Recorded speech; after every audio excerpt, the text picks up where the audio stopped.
Paham.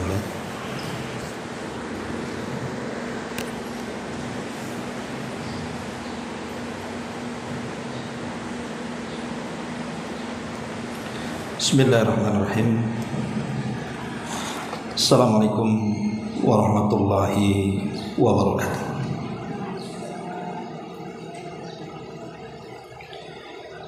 Alhamdulillah wassalatu wassalamu ala Rasulillah wa ala alihi wa sahbihi wa mawalah wa la hawla wa la quwwata illa billahi wa ba'd. Kita lanjutkan kajian kita, masih membahas kitab Umdatul Ahkam, dan kita masuk pada hadis ke 56 dari hadis Abdullah ibni Abbas radhiyallahu anhu. Kita baca hadisnya. An Abdullah ibni Abbas radhiyallahu anhu maqala a'tamma an-nabiy sallallahu alaihi wasallam bil isya'i fa kharaja an-nabiy sallallahu alaihi wasallam wa ra'suhu yaqturu ma'an yaqul laula an ashqa ala ummati aw ala an-nas la amartuhum bis salati hadhihi sa'ata. Dari Abdullah ibn Abbas radhiyallahu anhuma, beliau berkata, Nabi sallallahu alaihi wasallam pernah menunda pelaksanaan salat Isya. Lantas Nabi sallallahu alaihi wasallam keluar dan kepalanya meneteskan air, kemudian bersabda, kalau tidak memberatkan umatku atau kalau tidak memberatkan orang-orang, maka aku akan memerintahkan mereka melakukan salat Isya pada waktu ini.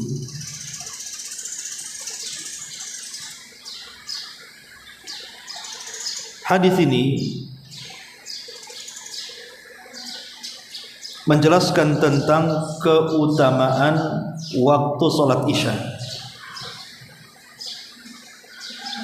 di mana salat Isya ini boleh dilaksanakan di pertengahan malam, dan itu seafdal-afdalnya waktu salat Isya. Makanya Nabi sallallahu alaihi wasallam mengatakan, kalaulah tidak memberatkan kepada umatku, maka aku akan memerintahkan mereka mengerjakan salat Isya pada waktunya. Maksudnya waktu pertengahan malam. Akan tetapi agama Islam adalah agama yang penuh dengan kemudahan. Karena Nabi sallallahu alaihi wasallam mengatakan dalam hadis lain, inna dina indallahi yusrun. Agama di sisi Allah itu penuh dengan kemudahan. Ma ja'alallahu alaikum min haraj. Allah subhanahu wa ta'ala tidak menghendaki kalian mengalami kesulitan di dalam melaksanakan agama. Karena Islam ini agama mudah dan tidak mempersulit orang-orang yang melaksanakannya. Ketika Nabi sallallahu alaihi wasallam mengatakan bahwa kalau tidak memberatkan kepada umat, tentu aku akan perintahkan mereka salat Isya itu di pertengahan malam. Tapi kenyataannya memberatkan umatnya. Sebab kalau seandainya Isya di tengah malam, maka kita akan susah istirahat. Jadi istirahat kita sebentar-sebentar saja jadinya kan. Maghrib, nanti habis maghrib tidur, jam 11 bangun persiapan Isya, nanti setelah Isya ada tahajud lagi, mungkin tidak sempat istirahat. Makanya kemudian waktu sholat Isya itu ditarik mendekati waktu maghrib, sehingga bisa dipercepat. Apalagi kalau seandainya sholat isya itu dilakukan dengan berjamaah. Dilakukan dengan berjamaah di masjid, ya tentu keutamaan melaksanakan jamaah di masjid lebih afdol dibandingkan hanya mengejar keutamaan waktu isya di pertengahan malam. Baik, kita akan ambil faedahnya dari hadis ini. Yang pertama, di antara faedahnya adalah yajibu 'alal imam an yura'iyal ma'mumin.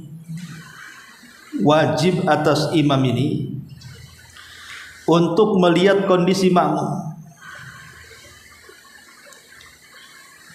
Kalau memang makmum ini berhajat untuk segera, maka imam harus bersegera. Tapi kalau makmum ini menginginkan untuk diakhirkan, maka imam juga mengikuti makmumnya diakhirkan.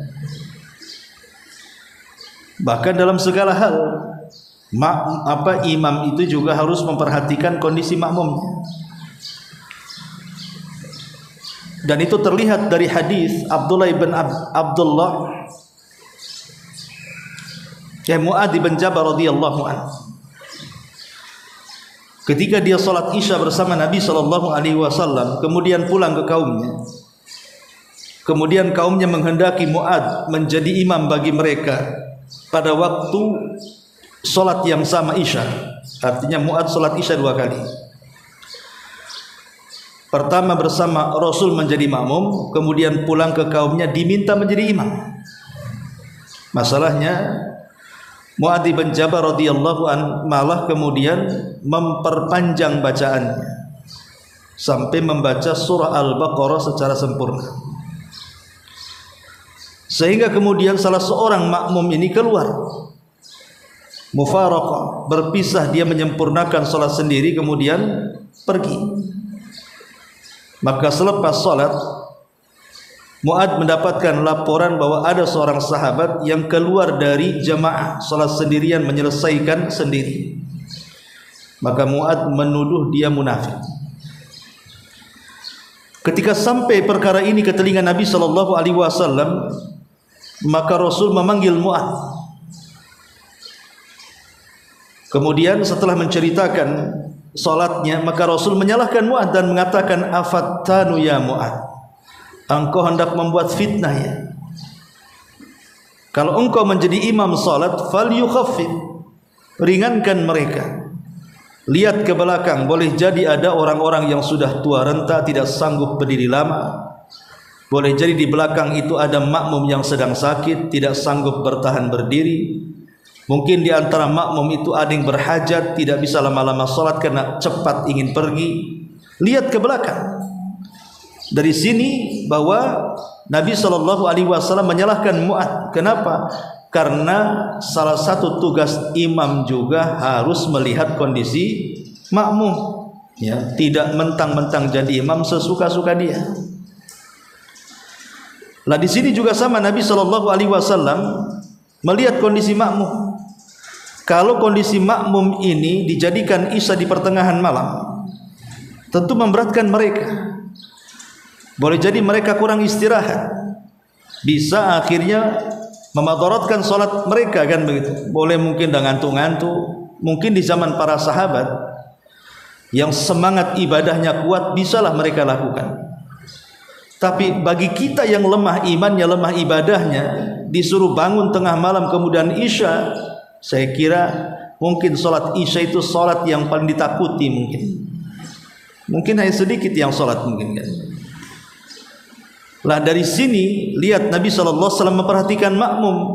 Dia mengatakan, laula an asyqa ala ummati aw ala nas la amartuhum bis salati hadhihi sa'ah.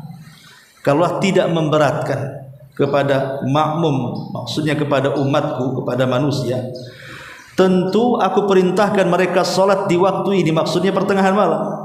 Tapi kan karena memberatkan, maka Rasul tidak perintahkan. Dan itu bentuk perhatian seorang imam kepada makmum, gitu maksudnya. Itu pendalilannya di situ. Kemudian yang kedua, al-afdal fi salatil isya liman kana yusalli munfaridan awil mar'ata fi baitiha at-ta'khir wa yamna'u min dzalika masyaqqah. Seafdal-afdalnya waktu isya itu di pertengahan malam. Tentu pertama bagi orang yang sholat sendirian. Umpamanya ketika dia hendak ke masjid, ada tamu penting, tidak bisa ditinggalkan. Akhirnya kemudian dia tidak bisa sholat isya bersama yang lain di masjid karena dia sedang ada tamu. Setelah tamu pergi, manusia pun sudah bubar di masjid. Tidak mungkin dia ke masjid dan melaksanakan sholat jamaah. Terpaksa dia harus sholat sendirian di rumahnya. Maka kalau ingin sholat sendirian di rumahnya, ambillah waktu yang afdol, karena fadilah jamaah sudah tidak dapat, jangan pula fadilah waktu tidak dapat. Jadi kan ada dua nih. Kalau berjamaah di waktu isya berarti hanya mendapatkan keutamaan jamaah tapi tidak mendapatkan keutamaan waktu. Tapi kalau sholat sendirian di tengah malam berarti dia dapat keutamaan waktu tapi tidak dapat keutamaan jamaah. Maka bagi orang yang sholat sendirian, afdolnya adalah ambil pertengahan waktu, pertengahan malam maksudnya, supaya sudah tidak dapat jamaah jangan luput mendapatkan fadilah waktu. Atau seorang wanita yang sholat di rumah, ibu-ibu yang sholat di rumah, kalau memang tidak ada yang mencegah ibu untuk sholat isya di pertengahan, maka lakukan sholat isya di pertengahan malam. Namanya suami lagi safar, seminggu ibu tidak disentuh, kemudian ibu sholat sendiri di rumah dan ibu bisa menjaga rasa kantuk, lakukan di pertengahan malam. Tapi kalau itu memadorotkan, ya jangan. Kalau memadorotkan ibu nantinya nunggu waktu tengah malam, besoknya kemudian tumbang, ya janganlah kan begitu. Ini yang kedua. Yang ketiga, kamalu syafaqatin Nabi sallallahu alaihi wasallam kamalu syafaqatin Nabi sallallahu alaihi wasallam wa rahmatuhu bi ummatihi. Sempurnanya rasa sayang Nabi kepada umatnya dan sempurnanya rasa kasih Rasul dengan umatnya. Jadi Nabi sallallahu alaihi wasallam sangat sayang dengan kita, tidak mau memberatkan kita. Di satu sisi Nabi sallallahu alaihi wasallam ingin kita senantiasa mentauhidkan dan beribadah kepada Allah, tapi di sisi lain Rasul pun melihat kondisi umatnya. Jangan sampai memberatkan mereka, akhirnya menjadikan ibadah kita bosan. Karena Allah Subhanahu wa taala tidak bosan dengan ibadah yang dilakukan hambanya, justru Dia senang. Tetapi yang bosan itu kita. Nanti kita jadi bosan, akhirnya malas. Makanya kemudian perkara berat menjadi ringan supaya kita tidak bosan. Dan itu dilakukan oleh Nabi sallallahu alaihi wasallam dalam salat ini sendiri. Kenapa salat yang tadinya 50 waktu menjadi 5 waktu? Itu karena sayangnya Rasul kepada kita. Ketika Nabi Musa alaihi salatu wasallam menasihati Nabi kita dan mengatakan, qad jarrabtu bani Israil wa 'allajtuhum falam yastati'u. Aku sudah mencobanya, menerapkan solat yang begitu banyak rakaatnya kepada Bani Israel, dan aku berusaha untuk mengobati mereka, tapi tidak bisa mereka lakukan. Padahal Bani Israel itu kuat-kuat fisiknya. Makanya Musa mengatakan sebaiknya falyatlu bitakhfif min rabbika ya Muhammad. Kalau begitu kembalilah, minta kepada Allah keringanan kepada Rabbmu.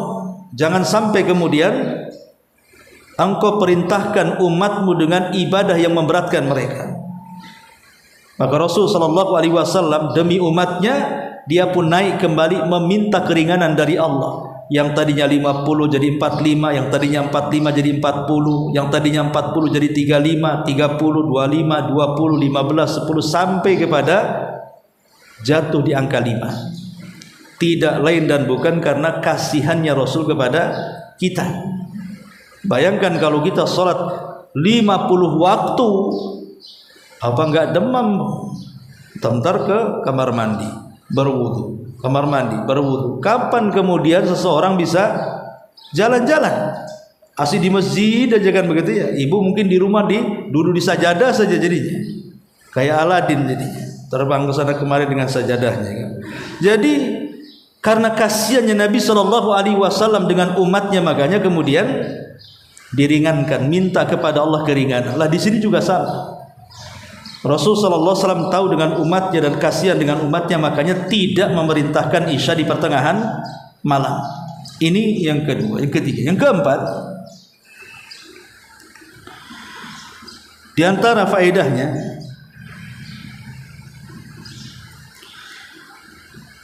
qala Ibnu Daqiq Al-Id rahimahullahu taala, wa fihi dalilun ala tanbihil akabir imma lihtimali ghaflatin aw liistithratin faidatin minhum fit tanbihi liqauli Umar raqadan nisa was-sibyan. Raqadan nisa was-sibyan.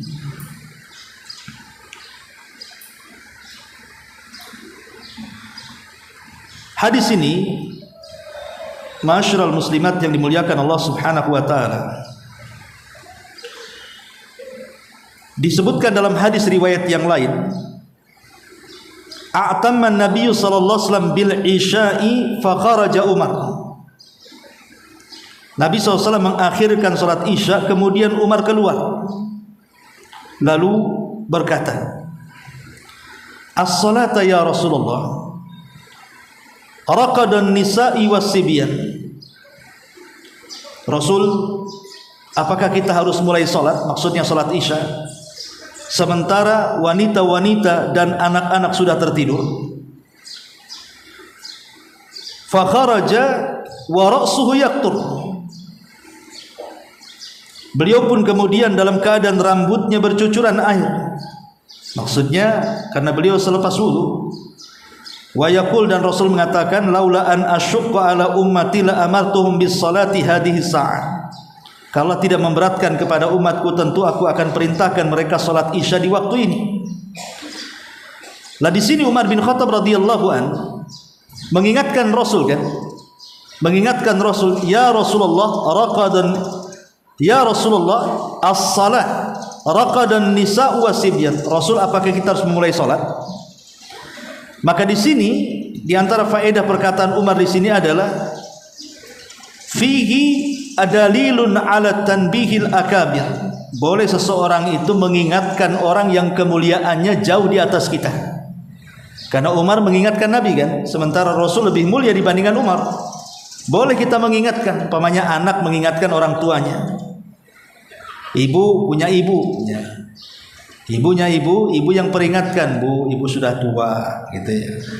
Tolonglah lebih dekat dengan Allah. Boleh, walaupun kita tidak lebih afdal dan kita harus menasihati yang jauh lebih afdal dibandingkan kita, maka ini dalil boleh kita memperingatkan mereka. Sebagaimana Umar berusaha mengingatkan Rasul. Rasul apakah sholat?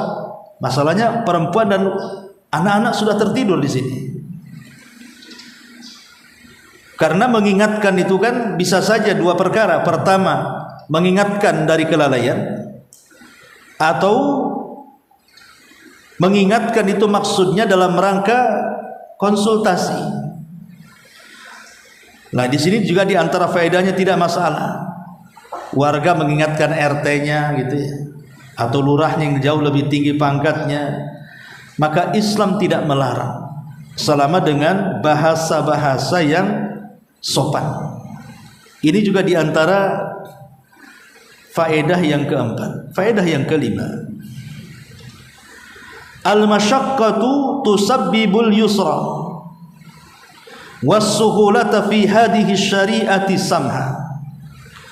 Sesuatu yang pada awalnya berat maka akan menyebabkan kemudahan pada syariat yang mulia ini, maksudnya syariat Islam. Jadi syariat Islam itu akan mempermudah sesuatu yang sulit bagi kita. Contoh apa? Ibadah haji. Ibadah haji itu kan ibadah yang sulit, Bu. Pertama karena dia harus mengumpulkan dana. Sementara penghasilan kita, taulah, Mau berapa puluh tahun kita nabung untuk haji bagi yang penghasilannya rendah. Yang kedua, perlu fisik. Tidak bisa orang sakit haji kan gitu kan, ini perjalanan jauh, perlu fisik. Apalagi ibadah haji ibadah berat. Ibadahnya berat sekali, lebih banyak jalan kaki gitu kan, dalam kondisi di sana yang memang oksigen kurang karena kurangnya tumbuh-tumbuhan di sana. Kemudian menurun, menanjak, belum lagi senggolan, berdesak-desak. Ini perlu fisik, sulit gitu. Tetapi Allah Subhanahu wa taala memberikan kemudahan bagi yang tidak sanggup, ya tidak harus haji, tidak harus dipaksakan. Makanya ketika Nabi SAW mengatakan bunyal Islam ala khamsin, Islam itu dibangun di atas 5 perkara. Ketika Rasul menyebutkan ibadah haji, apa kata Rasul? Wal hajjul bait wa hajjul baiti in istata'ta ilaihi sabila. Dan engkau melaksanakan haji kalau kau sanggup. Di belakangnya ada kalimat kalau kau sanggup. Mafhumnya kalau tidak sanggup ya gugur gitu maksudnya. Fisik ada, uang tak ada. Tidak mungkinlah kemudian naik perahu galon. Ada tuh naik perahu galon. Dari mana tuh? 1 bulan sampai Madura. Mungkin berapa bulan lagi butuh ke sana kan? Entah sampai tak ada perahu galon. Lah enggak perlu nekat, ini tidak boleh seperti itu. Atau naik sepeda haji. Tidak dianjurkan. Walaupun sampai ke sana pun tidak dianjurkan. Kenapa? Karena membahayakan. Dari negara ke negara bisa saja dia mati karena kehausan, dia mati karena kejahatan, dia tidak sanggup cuaca yang berbeda, macam-macam ya. Hal-hal yang bisa memudaratkan dalam perjalanannya. Karena Islam itu tidak mengajarkan sesuatu itu harus seperti itu.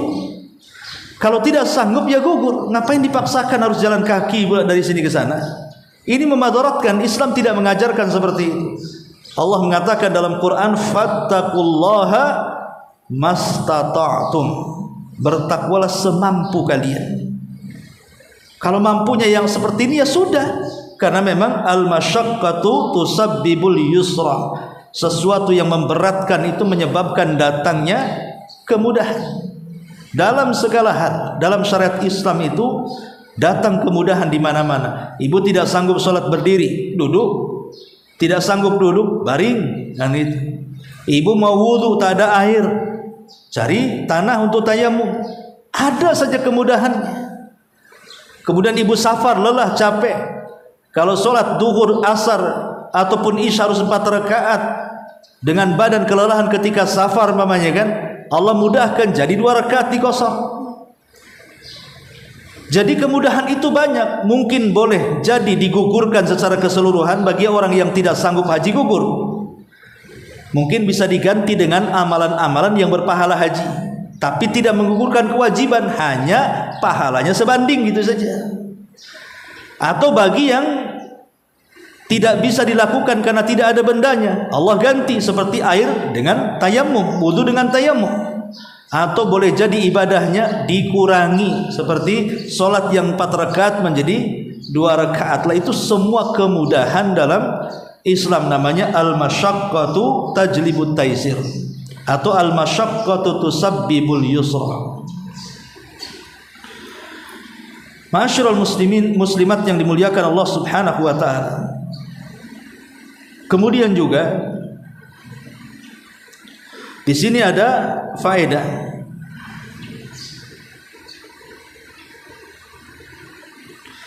Jawazu istid'a al-imam ila salati wa in kana kabiran idza ta'akhkhar.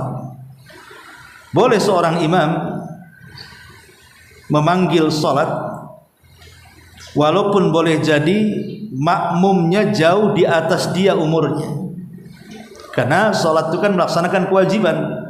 Kalau melaksanakan kewajiban tidak pandang bulu, mau yang muda, mau yang tua tetap boleh diingatkan.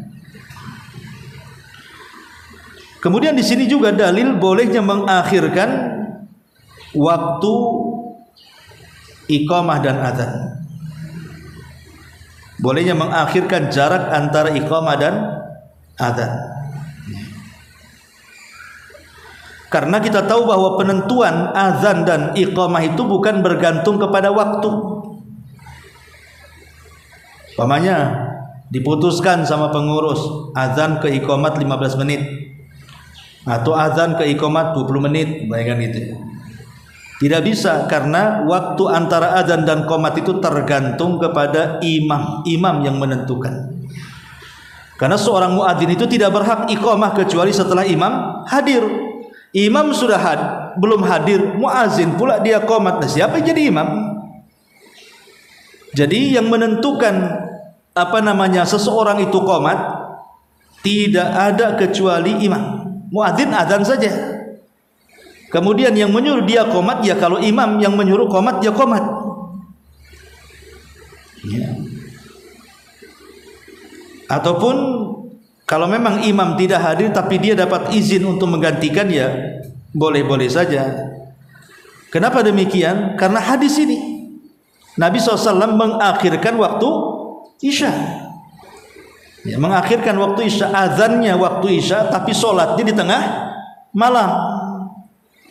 Makanya boleh mengakhirkan waktu Isya, karena yang menentukan antara jarak iqamah dan azan itu adalah imam. Kalau imamnya mau, ya imam.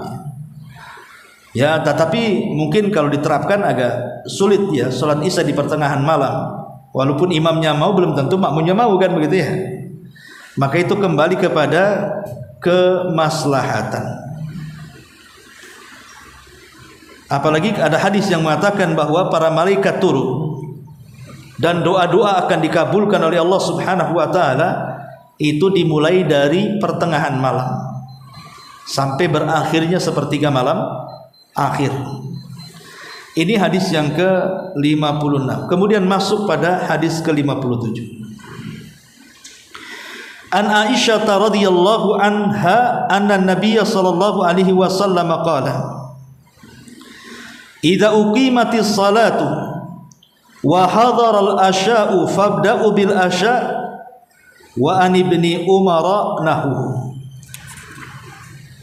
Aisyah radhiyallahu anha meriwayatkan dari Nabi sallallahu alaihi wasallam, beliau bersabda, jika salat hampir ditegakkan sedangkan makan malam sudah dihidangkan, maka makan malamlah terlebih dahulu. Ibnu Umar juga meriwayatkan hadis yang seperti ini. Kemudian juga wali Muslimin an Aisyah radhiyallahu anha qalat sami'tu Rasulullah sallallahu alaihi wasallam yaqul la salata bi hadrati ta'am wa la huwa yudafi'uhu al-akhbathan. Imam Muslim juga meriwayatkan dari Aisyah radhiyallahu anha, beliau berkata bahwa dirinya mendengar Rasulullah bersabda, tidak sah salat ketika makanan sudah dihidangkan. Maksudnya tidak sempurna salat ketika makanan sudah dihidangkan dan salat dengan menahan kencing ataupun berak.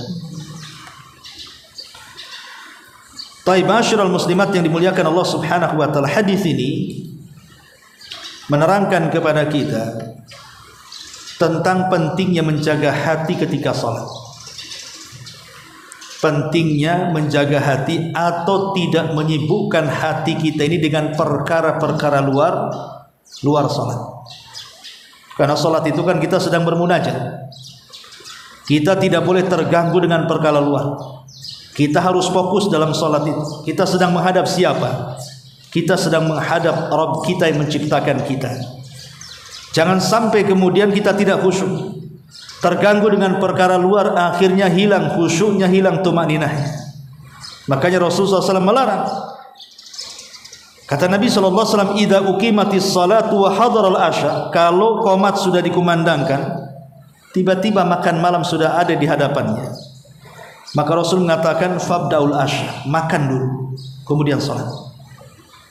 Makan dulu kemudian salat. Dalam hadis yang lain, la salata bi hadrati ta'am, tidak sempurna salat seseorang kalau makanan di hadapan dia. Wala huwa yudafil akhbasan, atau salat menahan kencing dan menahan berak. Ibu ngedem gitu ya, mau berak ditahan-tahan, mana khusyuk? Ya, yang ada malah kemudian stres. Gimana kalau keluar? Gimana kalau keluar ini? Apalagi lagi mencret kan ya. Jadi enggak khusyuk, pikiran kita itu ingatnya hanya jamban saja jadinya. Pengen ke jamban, itu aja yang diingatnya.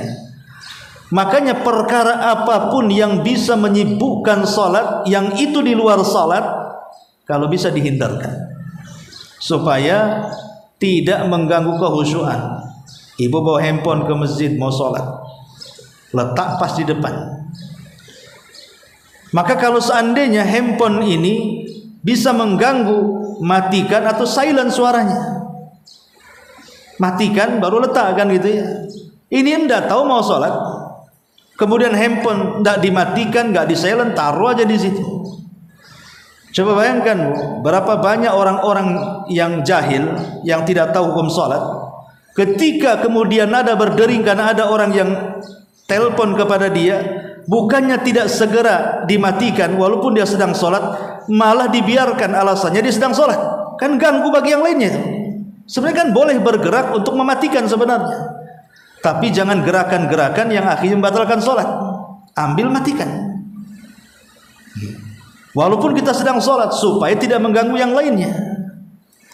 Karena bagaimanapun ma la yatimul wajib illa bihi fahuwa wajib. Ada kaidah dalam usul fikih itu, ma la yatimul wajib illa bihi fahuwa wajib.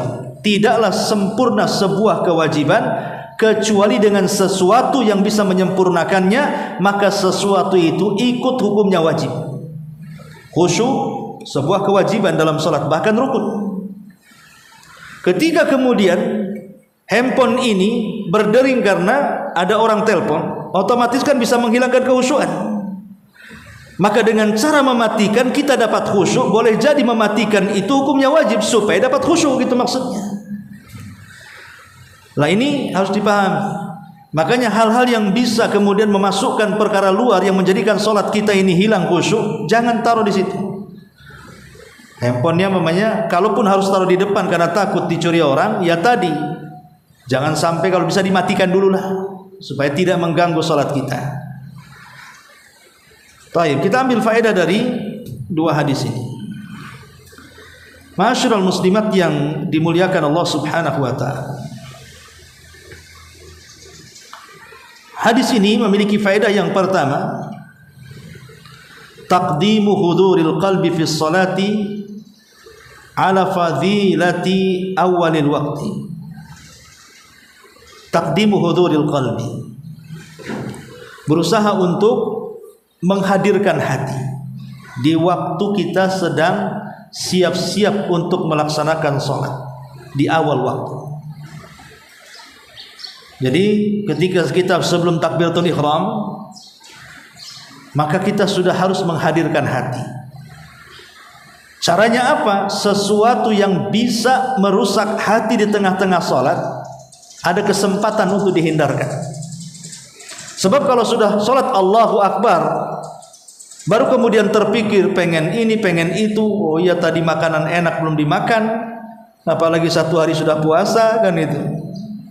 Maka kalau bisa merusak hati, sempurnakan sebelum sholat hati itu. Kira-kira apa yang menghalangi sholat? Bentang sajadah. Ini sajadah ini kalau dipakai ini ganggu sholat.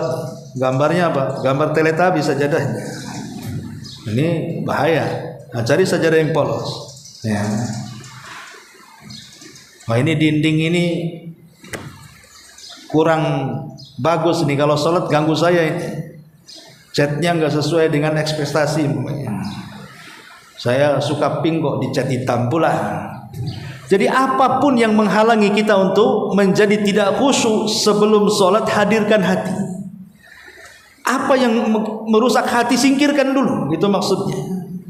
Makanya di sini Nabi SAW mengatakan, kalau sudah ada hidangan, ini hidangan ini apalagi kita sedang lapar, makan dulu, walaupun sudah komat.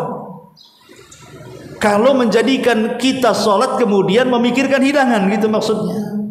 Lain kalau seandainya kita sudah makan, sudah kenyang, Kita tengok hidangan walaupun enak, tapi kan kita sudah kenyang. Sesuatu yang enak pun diberikan kepada orang kenyang itu susah dimakan tuh. Kalau sudah kenyang kan sudah tenang hatinya. Ini sedang lapar, makanan pula enak, lezat, itu pula kesukaan dia. Dengan harapan nanti aja lah habis sholat biar bisa menikmati. Rasanya kan begitu ya. Biar bisa lama, ngunyahnya bisa lembut kan. Ketika sholat itu pula yang dipikirkan, udangnya, sotongnya, ya kan, rendangnya, kepikiran semua itu 10 macam makanan itu. Kan akhirnya hati kita ini jadi tidak tenang, merusak kekhusyuan namanya, tumaninahnya hilang. Maka ini faedah yang pertama. Yang kedua, at-ta'amu wasyarabu idza hadara waqta salati, makan dan minum kalau dihadirkan bertepatan dengan waktu salat, malam yadhiq waktuha fatuqaddamu ala ayyi hali at-tarakhus bi tarkil jama'ati li ajli al-inshighali bit ta'amil hadir, innama huwa muqayyad bil hajati ila ta'am.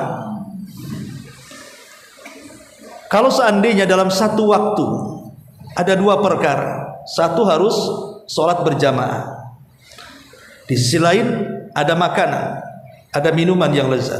Kata Rasul, la salata bihadrati ta'am, tidak ada sholat kalau makanan dan minuman sudah dihidangkan. Sementara sudah datang waktu sholat, harus jamaah. Macam mana dia harus memilih di sini? Maka kata para ulama bahwa yang dimaksud di sini ada takyid. Tidak semua seseorang harus memilih makan dibandingkan sholat. Tetapi hadis ini dibawa kepada bil hajati ila ta'ami, kalau memang dia benar-benar sangat berhajat kepada makan dan minum. Kalau tidak berhajat kepada makan dan minum, ya dahulukan sholat. Kan dia nggak berhajat lagi kepada makan minumnya. Tapi kalau dia sangat berhajat karena lapar gitu ya, apalagi makanannya lezat, makan dulu, baru kemudian sholat, walaupun harus menggugurkan jamaah selama dia tidak keluar waktunya. Tapi kalau yang tidak berhajat karena sudah kenyang, ya sholatlah, ngapain mementingkan makanan.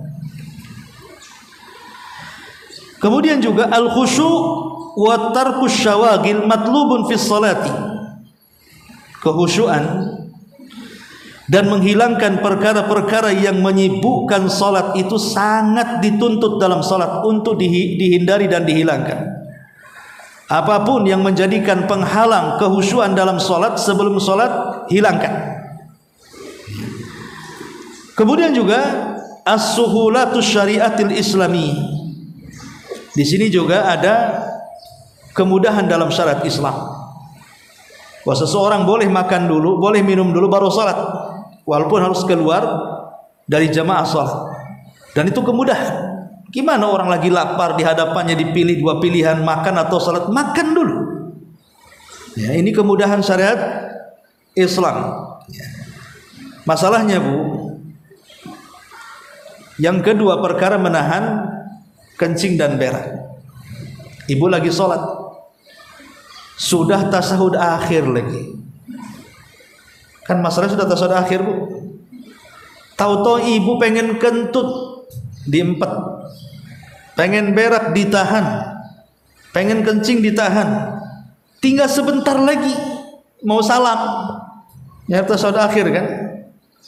Sampai-sampai ibu baca aja dikejar-kejar anjing, tahiyatul apa yang dibaca karena ngempet.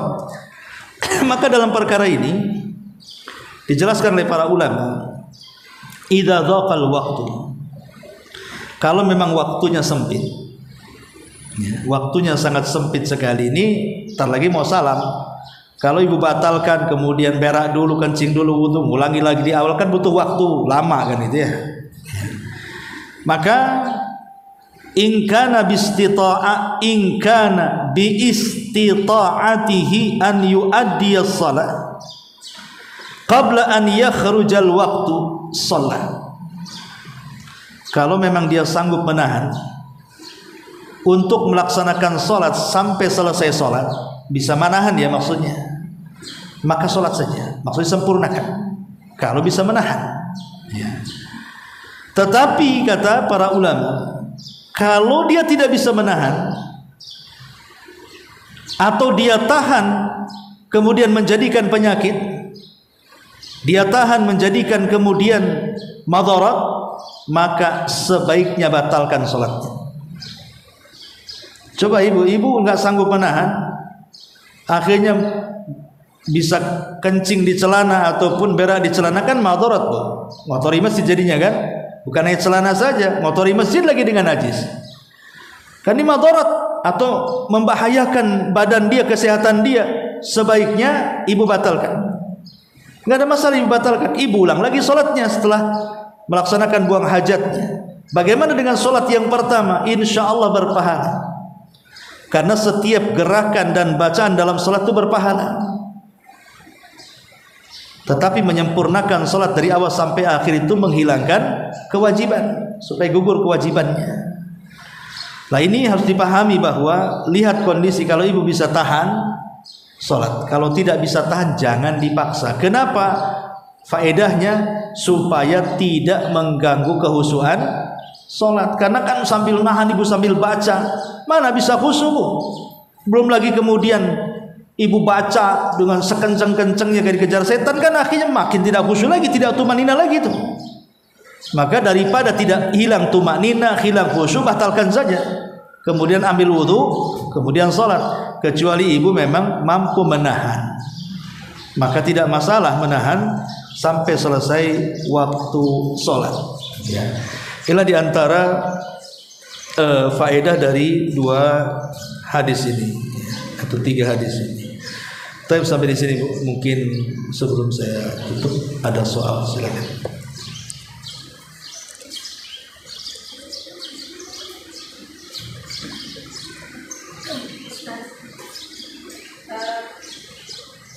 Bagaimana jika seseorang anaknya saudara dia sakit batuk, itu susah untuk berhenti kalau sudah batuk dan akhirnya terkencing, nggak bisa ditahan.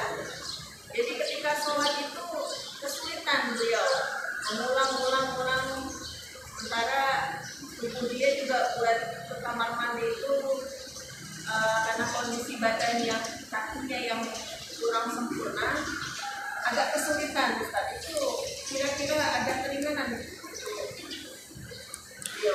Ya, alhamdulillah. Kalau memang itu sakit, seperti orang yang di rumah sakit yang tidak bisa bergerak, kemudian harus kencing pakai selang gitu kan, tidak mungkin lah dia harus, atau ada penyakit apa beser atau apa gitu kan, yang mudah kencing dan yang lain sebagainya, yang tidak memungkinkan asli bolak-balik sebenarnya dia lama-lama tidak sholat, karena habis sholat batal wudu lagi, sholat batal wudu lagi, sampai kapan sholatnya jadinya kan. Maka yang seperti ini dibolehkan seseorang itu untuk tetap sholat, tetapi menjaga najisnya, bisa menggunakan pampers namanya kan, waktu sholatnya aja, sehingga kalaupun keluar ketika dia batuk, maka dia boleh melanjutkan sholatnya. Tapi kalau seandainya itu terjadi sekali-kali lah, maksudnya bukan terus-terusan ya, batuknya sekali-kali saja, mungkin dalam sehari 2 hari sekali sholat seperti itu, ya tetap batal. Tapi kalau itu sebuah rutinitas, memang sakit dia seperti itu dan harus diperiksakan ke dokter kan, dan memang tidak bisa kecuali seperti itu, insya Allah saya kira syariat Islam syariat yang mudah, bukan mempersulit umatnya. Karena para ulama mutaakhirin pun, ulama kontemporer ketika memberikan fatwa orang yang sakit dan kencingnya diselang, apa harus dicabut? Tidak perlu, biarkan kencing lewat selang dan dibungkus dengan bungkus tempat kencing itu selama tidak ada kebocoran. Jangan ada kebocoran saja, maka dibolehkan ya, wallahu a'lam.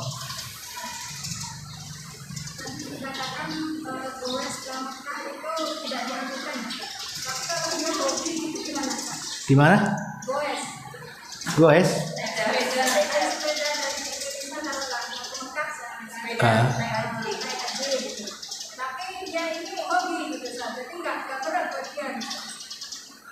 bukan sebenarnya, bukan di kalau masalah ibadah itu, kalau dia mendatangkan wajib, rukun dan syaratnya sah secara ibadah.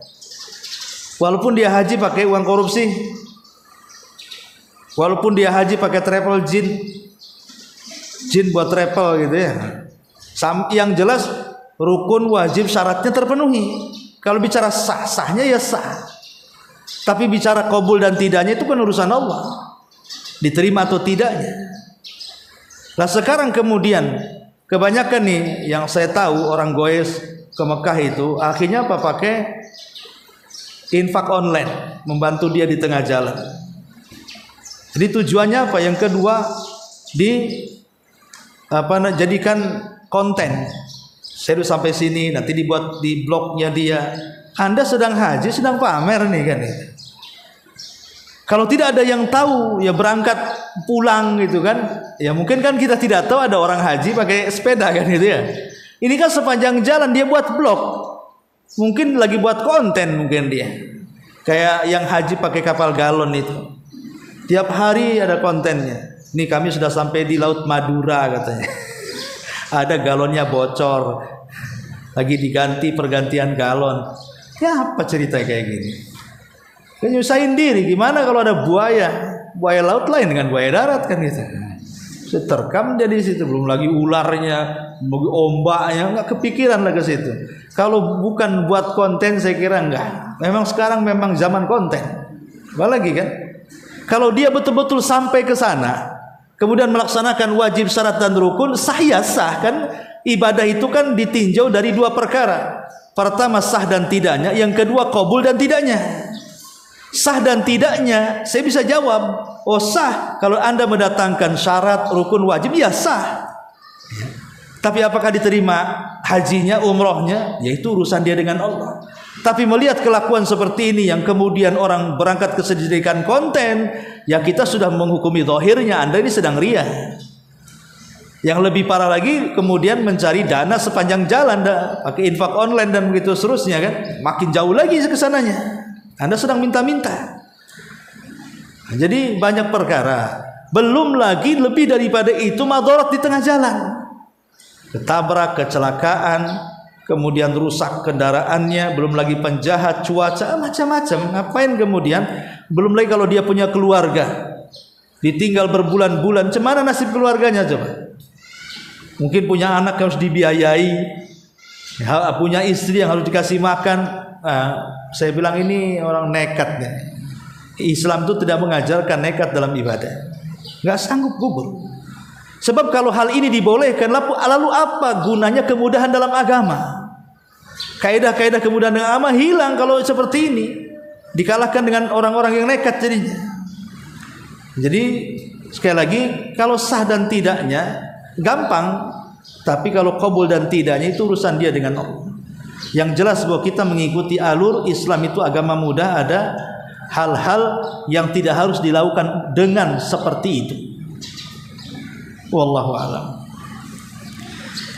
Baik, sampai di sini sudah 9:30. Subhanakallahumma wa bihamdika, asyhadu an la ilaha illa anta, astaghfiruka wa atubu ilaik.